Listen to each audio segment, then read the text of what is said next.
Olá, meus amigos, olá, minhas amigas, o Legislação Integrada. Aqui quem fala é o professor Bruno Valente e a nossa conversa de hoje é sobre o Jurisprudência em Teses do STJ, edição número 202, mais uma edição, a edição de número 4, sobre o tema bem de família. E olha, essa edição tá bem interessante, tá? Muito caso concreto legal aqui para a gente poder entender essas teses. Antes de começar, fica aquele convite de sempre para você que ainda não está inscrito no nosso canal, seja no Spotify, Deezer, Apple Podcasts, Google Podcasts ou YouTube. Não deixa também de ativar o sininho para ficar sabendo das novidades e de curtir, compartilhar, comentar e enviar para aquele amigo que também pode, porventura, ter interesse nesse conteúdo. Não deixa também, gente, de nos seguir no Instagram, @legislação_integrada, e acima de tudo, não deixa de acessar legislaçãointegrada.com.br para aproveitar a super oferta de Black November. Gente, o plano semestral está por R$ 217 e por apenas R$ 237, ou seja, só R$ 20 a mais, você garante um ano de acesso ao Clube da Lei, com todos os materiais, planos de leitura, informativos, tudo o que você precisa para um estudo super atualizado e organizado de lei seca e jurisprudência. Se parcelar no cartão, sai baratinho, baratinho, 20 e poucos reais por mês, então com certeza vai te ajudar demais. Não deixa de fazer parte, eu estou te aguardando. E vamos lá, sem mais delongas, para a tese 1. Tese 1. A impenhorabilidade do bem de família não pode ser afastada em cobrança de dívida fundada em contribuições criadas por associações de moradores, por se tratar de obrigação de direito pessoal não equiparada a despesas condominiais. E aí, gente, o que é esse negócio de associação de moradores, hein? Gente, isso aqui é muito comum nos loteamentos fechados. Claro que assim, em qualquer bairro, em qualquer circunstância, é possível que exista uma associação de moradores e que aqueles associados contribuam ali com taxas para a manutenção ou para, enfim, algum serviço que seja prestado. Mas nos loteamentos fechados, isso é muito comum. E assim, quando você entra em um loteamento fechado, você nem consegue distinguir se aquilo é um condomínio, um loteamento. Eu, inclusive, morei muito tempo em loteamento fechado e muitas vezes as pessoas falavam, o nosso condomínio. Por quê? Porque perante o leigo, aquilo ali você nem sequer consegue distinguir. Mas o regime jurídico é muito diferente, tem peculiaridades. Então, primeiro lugar, o condomínio ele vai ser regido, sobretudo, pela Lei 5491 de 64 e o loteamento fechado pela Lei 6766 de 79, que é a Lei do Parcelamento do Solo, e ele tem uma previsão específica agora lá no parágrafo 8º do artigo 2º, que foi incluída pela Lei 13.465 de 2017. Vamos entender aqui qual é a peculiaridade. No condomínio, o nome já diz, né? Condomínio. As pessoas, elas são proprietárias exclusivas das unidades imobiliárias e são proprietárias comuns da área comum. Então, a portaria, o hall, a área de lazer, tudo isso daí é propriedade comum de todos os condôminos. Então, por haver uma propriedade comum dessas áreas, todos são obrigados a ratear aquilo que for necessário para a manutenção. E é por isso que a natureza dessa despesa condominial é a natureza propter rem. É uma natureza que decorre da própria coisa. Agora vamos pensar aqui como é que funciona uma associação de moradores em loteamento fechado. Aí você pensa, por exemplo, um Alphaville, muitas cidades têm Alphaville. Então assim você já consegue imaginar ali como é que funciona. Normalmente são residenciais com lotes e há um acesso controlado. Dentro desse acesso controlado existe também uma área comum, muitas vezes com áreas de lazer grandes, legais. Enfim, qual é a diferença aqui? Normalmente, quando você vai lá no Alphaville para comprar um lote, você compra, você assina um contrato de compra e venda E você assina também um termo de associação. Então, você vai se associar àquela associação de moradores que vai ser criada. E aí, essa associação de moradores, via de regra, recebe como doação a área comum desse loteamento. Então, o proprietário, né, aquela pessoa que está adquirindo, ela está adquirindo única e exclusivamente a propriedade do seu lote. E a área comum, a portaria, o clube, né? Vamos dizer, por exemplo, que tem um clube com área de lazer. Isso daí é propriedade de quem? Isso daí é propriedade da associação. E os moradores são associados. Então, olha só a diferença. Eu, Bruno, moro no residencial X. Eu sou proprietário, coproprietário da área comum desse residencial? Eu não sou.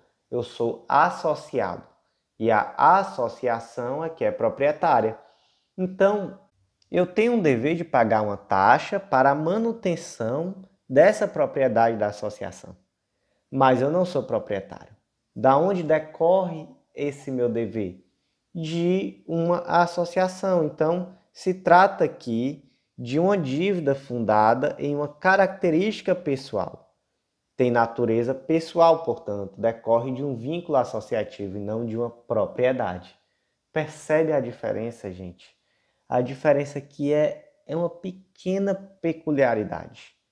E aí, na prática, qual é o efeito disso? O efeito disso é que hoje, pelo regimento jurídico que existe no Brasil ainda, em uma execução por dívida condominial, o meu imóvel pode ser penhorado.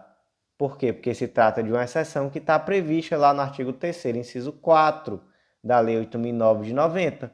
É possível a penhora, né, para cobrança de impostos, predial, territorial, taxas e contribuições devidas em função do imóvel familiar. Então, a dívida condominial entra aqui. Já se eu estiver devendo a taxa associativa decorrente do meu imóvel em um loteamento fechado, eu não posso ter esse imóvel penhorado. Por quê? Porque essa dívida não decorre da propriedade do bem, decorre do meu vínculo com a associação de moradores, tem natureza pessoal e não natureza próprio terreno. Interessante, né, gente? Veja só que interessante. Trouxe no material escrito algumas peculiaridades sobre essa questão das taxas associativas decorrentes da associação de moradores. E aí eu recomendo fortemente que você vá até o material escrito e se aprofunde no tema, porque é um tema muito interessante, é um tema que cai em prova e é um tema muito legal. Mas vejam só como tudo fica bem mais simples quando a gente entende como é que funciona o regime jurídico decorrente dessas taxas que são devidas para associações de moradores em contraponto ao regime jurídico do condomínio. Então, tudo faz muito mais sentido, né? Vamos lá. Tese 2. A obrigação do coproprietário de pagar aluguéis por uso exclusivo do imóvel comum, que utiliza como moradia, tem como fundamento no direito real e possui natureza de obrigação próprio terreno, de modo a afastar a impenhorabilidade do bem de família. Meus amigos, foi muito bom eu ter explicado essa tese de uma forma bem detalhada, porque daqui para frente algumas teses vão recair simplesmente nesse ponto, natureza próprio terreno da dívida. Sempre que a dívida tiver natureza próprio terreno, ou seja, for devida em virtude da propriedade da coisa, você vai poder penhorar esse bem. E aqui a tese 2 vai tratar exatamente disso. Então veja só. Caso concreto. A Carlene é coproprietária de um imóvel junto com seu irmão Marx, mas ela exerce a posse exclusiva sobre o bem. E ela reside nesse bem com as filhas Yasmin e Karine. Como ela exerce a posse exclusiva e o bem é dela e do Max, então, em tese, ela tem que pagar aluguel ao Max, na proporção de 50%, né, daquilo que seria devido pelo imóvel integral, já que o imóvel é metade de um, metade do outro. Aí imagina que ela não está pagando esse aluguel. E aí o Max propõe uma ação de cobrança. Ah, qual o fundamento jurídico desse aluguel? Artigo 1315 do Código Civil. E aí o Max propôs uma ação de cobrança e nela ele pediu a penhora da metade do bem pertencente a Carlene. E aí essa penhora é possível, apesar de ser bem de família de Carlene? É possível. Por quê? Da onde decorre o dever de Carlene de pagar aluguel a Max? Decorre da propriedade do bem, é uma obrigação próprio terreno. Logo, vai ser possível a penhora do bem para que a dívida dela com o Max seja satisfeita. Excelente? Veja, gente, aquilo que a gente aprendeu. Quando a dívida tiver origem pessoal, não vai ser possível a penhora. E quando a dívida tiver uma natureza real, em virtude da propriedade do bem, ou seja, aqui uma obrigação de natureza próprio terreno, vai ser possível a penhora do bem, apesar de ser um bem de família. Tese 3. A proteção conferida ao bem de família não implica a inalienabilidade do imóvel, de forma que é possível sua disposição pelo proprietário no âmbito da propriedade fiduciária. Então, gente, vamos lá para o caso concreto. O Arthur é proprietário de um único imóvel onde ele reside com a sua família. Mas o Arthur tinha o interesse de virar empreendedor.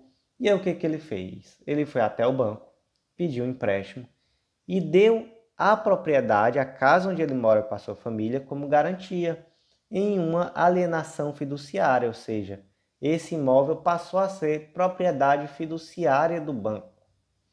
E aí o empreendimento do Arthur, infelizmente, não deu muito certo e ele atrasou o pagamento do empréstimo. E aí o banco pediu a consolidação dessa propriedade em seu nome.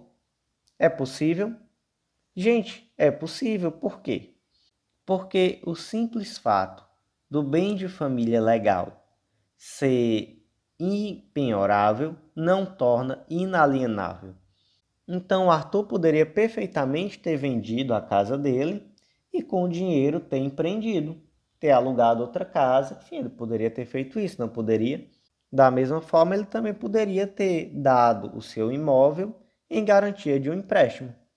E aí, depois, é contraditório que ele venha dizer que esse imóvel é inalienável por ser bem de família, porque ele deu o imóvel em garantia. Então, gente, é perfeitamente possível e não se pode aqui trazer nenhum tipo de empenhorabilidade, alegar nenhum tipo de empenhorabilidade desse bem de família. Gente, as teses 4, 5, 6 e 7 serão analisadas em conjunto. Tese 4. O bem de família alienado fiduciariamente não pode ser penhorado em execução promovida por terceiro contra o devedor fiduciante, pois o imóvel pertence ao credor fiduciário. Tese 5. É possível a penhora dos direitos decorrentes do contrato de alienação fiduciária de bem de família, pois possuem expressão econômica. Tese 6. Os direitos do devedor fiduciante decorrentes do contrato de alienação fiduciária de imóvel dado em garantia são impenhoráveis, quando afetados a aquisição do bem de família e se tratar do único imóvel utilizado por ele ou por sua família para moradia. Tese 7. A penhora de direitos do devedor fiduciante decorrente do contrato de alienação fiduciária sobre o bem de família prescinde da anuência do credor fiduciário. Então vamos lá, gente. 4 teses que, lidas assim rapidamente, parecem densas, complicadas, mas na prática não são não. Então vamos aqui para um caso concreto para a gente poder entender. O Pedro adquiriu a casa onde vive com a sua família através de um empréstimo junto ao Banco X, estando o referido imóvel alienado fiduciariamente. Ocorre que o Pedro possui uma dívida com José, decorrente de cheques que ele emitiu sem provisão de fundos. O José, por sua vez, propôs uma ação requerendo a cobrança da dívida, bem como a penhora do referido imóvel. A penhora do imóvel é possível? Gente, nesse caso concreto aqui não é possível, mas vamos lá.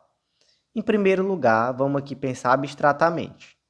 Um indivíduo ele tem um imóvel alienado fiduciariamente ao banco e ele paga ali um financiamento imobiliário. É possível a penhora do imóvel alienado fiduciariamente? Aí, gente, não é possível. Tese 4. O bem de família alienado fiduciariamente não pode ser penhorado em execução promovida por terceiro contra o devedor fiduciante, pois o imóvel pertence ao credor fiduciário. Ou seja, o imóvel não pertence ao Pedro, ao indivíduo Pedro.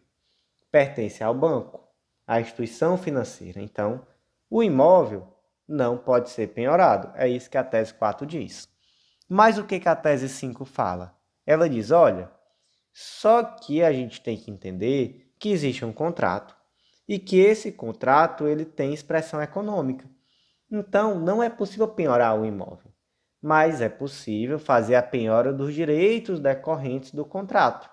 Então, tese 5. É possível a penhora dos direitos decorrentes do contrato de alienação fiduciária de bem de família, pois possuem expressão econômica. Ou seja, chegamos já a duas conclusões. Primeira conclusão, você não pode penhorar o imóvel alienado fiduciariamente. Por quê? Porque o imóvel não pertence ao devedor fiduciante, se ao credor fiduciário, ou seja, pertence ao banco. Mas, por outro lado, em tese, é possível penhorar os direitos decorrentes do contrato. Então, existe uma expressão econômica ali nesse contrato de alienação fiduciária, então esses direitos, em tese, é possível penhorar. Só que aí você pergunta, Bruno, mas e se esse bem é o único bem do devedor e ele reside junto com a sua família? Vai ser possível a penhora? Aí eu vou lhe dizer não. Por quê? Porque tanto existe a impenhorabilidade do bem de família quitado, quanto daquele bem de família que ainda está em processo de aquisição. Então, é isso que a tese 6 vai dizer. Os direitos do devedor fiduciante decorrentes do contrato de alienação fiduciária de imóvel dado em garantia são impenhoráveis, quando afetados a aquisição do bem de família e se tratar de único imóvel utilizado por ele ou por sua família para moradia. Ou seja, ainda que em tese seja possível a penhora do direito decorrente do contrato, caso se trate ali de fato de um bem de família em processo de aquisição, não é possível a penhora. E por último, gente, a tese 7 vai dizer o quê? Que a penhora dos direitos do devedor fiduciante decorrente do contrato de alienação sobre bem de família dispensa a anuência do credor fiduciário. Então aqui diz prescinde, prescinde é sinônimo de dispensa. Então, vamos supor que em um caso concreto específico seja possível a penhora. Vamos mudar aqui o exemplo, porque nesse exemplo que eu dei, o Pedro adquiriu a casa através de um empréstimo para morar com sua família. Era o único imóvel de Pedro, então, de fato, aqui existia uma impenhorabilidade, inclusive dos direitos decorrentes desse contrato, de acordo com a tese 6 que nós já lemos. Mas vamos criar aqui agora um caso concreto ligeiramente diferente. O Pedro adquiriu um lote através de um contrato de alienação fiduciária. E aí ele está pagando ainda, né, a prestação desse lote, e esse lote está alienado fiduciariamente ao banco. E aí depois o Pedro foi lá e contratou uma construtora através de um contrato de empreitada global para construir uma casa nesse lote. Só que aí o que acontece? Pedro ficou devendo à construtora. A construtora vai propor uma ação pedindo pagamento desses valores que ficaram sendo devidos, que não foram pagos, e a penhora do bem imóvel. E aí, como é que fica essa situação? Temos aqui uma exceção à impenhorabilidade? Temos. Por quê? Porque esse contrato de empreitada global tinha por objetivo a construção da casa. Então, nesse caso, você pode sim penhorar a casa. Só que o imóvel não é propriedade de Pedro, é propriedade do banco.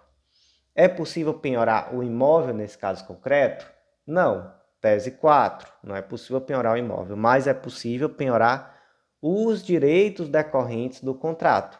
Então, tese 5, show. Nesse caso aqui, é possível penhorar os direitos decorrentes do contrato. A tese 6 aqui se aplica? Não. porque aqui nós estamos diante de uma exceção. Nesse caso aqui, o bem de família é penhorável. Por quê? Porque a dívida decorre de um contrato que tinha por objetivo a construção do imóvel. E aí vamos para a tese 7. É necessário que exista uma anuência do credor fiduciário, isso é, do banco, para que haja a penhora desse direito decorrente do contrato de alienação fiduciária? Não é necessário. Tese 7 diz exatamente isso. Então, nesse caso aqui, a construtora vai sim poder pedir a penhora dos direitos decorrentes do contrato de alienação fiduciária e não vai precisar de anuência nenhuma do banco proprietário do imóvel. E aí, muito complicado, tranquilo, deu para entender? Realmente aqui bem peculiar, não é? A compreensão dessa situação aqui. Me conta aí no WhatsApp, no Telegram, no Instagram, aqui mesmo pelo Spotify, pelo YouTube, enfim, por onde você tiver acesso a mim, me conta aí o que você achou, se deu para entender essa distinção, se deu para entender essas teses, que realmente eu considero teses um pouco complexas, mas entendendo aqui, entendendo o motivo por trás dessas teses, eu acho que a coisa fica mais clara, né? Então vamos lá em frente. Tese 8. É possível penhorar bem de família para saldar débito originário de contrato de empreitada global que viabilizou a construção do imóvel. Então, olha só que interessante. Eu já expliquei essa tese, né? Mas vamos lá de novo, aqui por exemplo que eu trouxe no informativo. Miguel adquiriu um lote no residencial Quintas do Igarapé e contratou a construtora Família Feliz para a construção do imóvel. Na ocasião, foi realizado um contrato de empreitada global. Isso significa, gente, que a construtora ela vai ser encarregada de todas as etapas da obra, desde projeto, documentação, obra propriamente dita, até entregar, como a gente diz, na chave. Vai entregar a casa pronta, completa e acabada ao Miguel. Só que no final da obra, o Miguel ficou devendo 300 mil à construtora. E a construtora, naturalmente, propôs uma ação de cobrança e pediu a penhora do imóvel. O Miguel, por sua vez, se defendeu, contestou a ação, dizendo que o imóvel era bem de família. Então, ele disse, olha, eu resido nesse imóvel com minha família, meu único bem imóvel, então, realmente ele é impenhorável. E a construtora, por sua vez, disse, nada disso, Miguel, porque existe aqui uma exceção, porque esse crédito aqui ele é decorrente do financiamento destinado à construção do imóvel. Então, vai entrar lá no artigo 3º, inciso 2, que é uma exceção à impenhorabilidade. E aí, quem é que tem razão? Quem tem razão aqui é a construtora, né? Então, nesse caso, de fato, é possível penhorar o imóvel para saldar essa dívida que é decorrente do contrato de empreitada global para a construção do referido imóvel. Tese 9.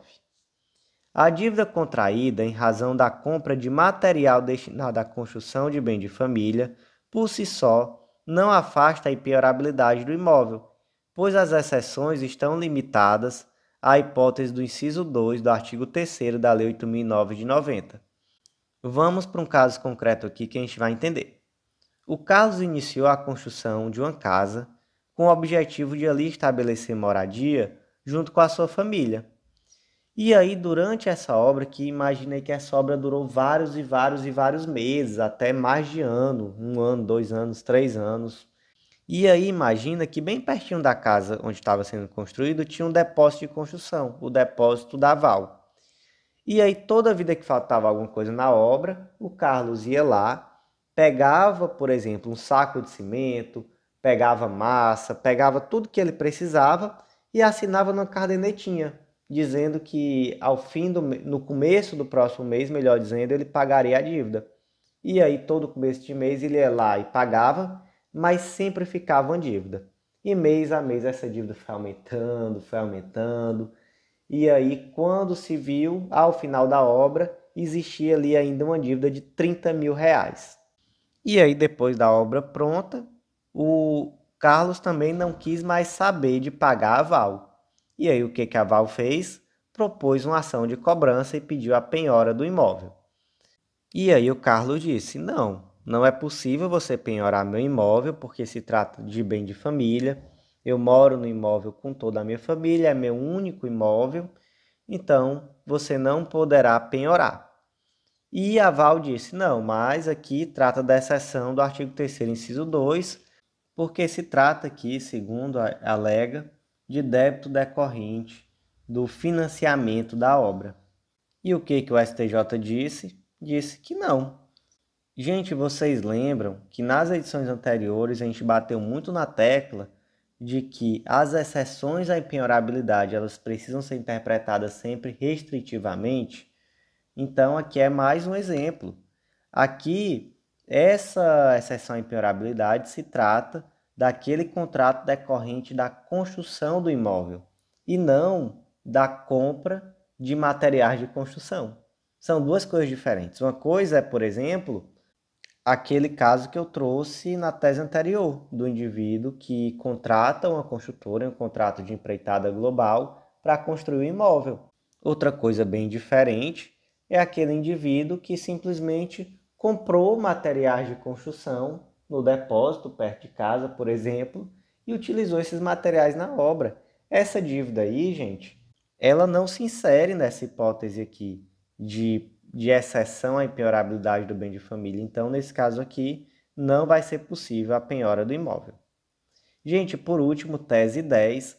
A exceção à impenhorabilidade do bem de família prevista para o crédito decorrente de financiamento destinado à construção ou aquisição do imóvel se estende ao novo imóvel adquirido com os recursos oriundos da venda do bem primitivo penhorável. Esse caso aqui é interessante. Caso concreto.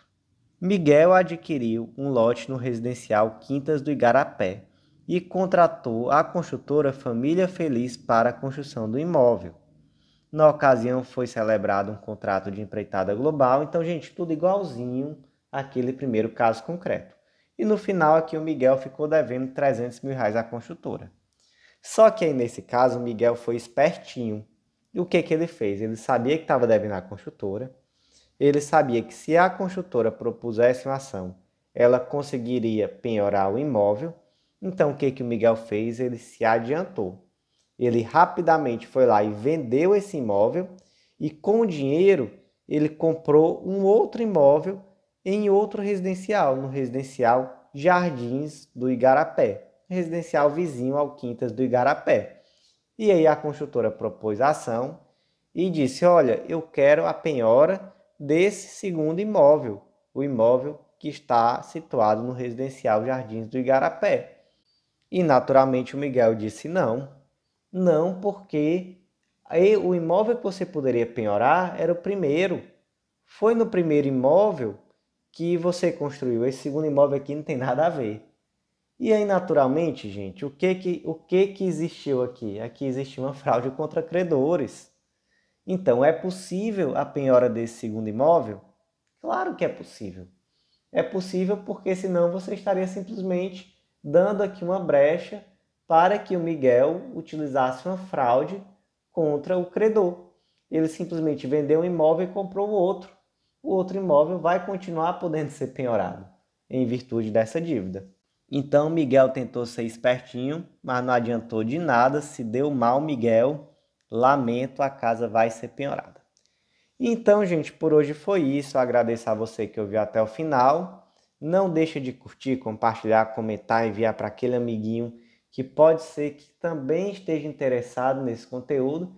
E, gente, não deixa de aproveitar o nosso desconto de Black November. Não deixa de acessar legislaçãointegrada.com.br. Com certeza você vai gostar. Com certeza você vai ver que essa oferta está muito especial para poder você vir fazer parte do nosso clube. Aguardo vocês no nosso próximo podcast. Até lá!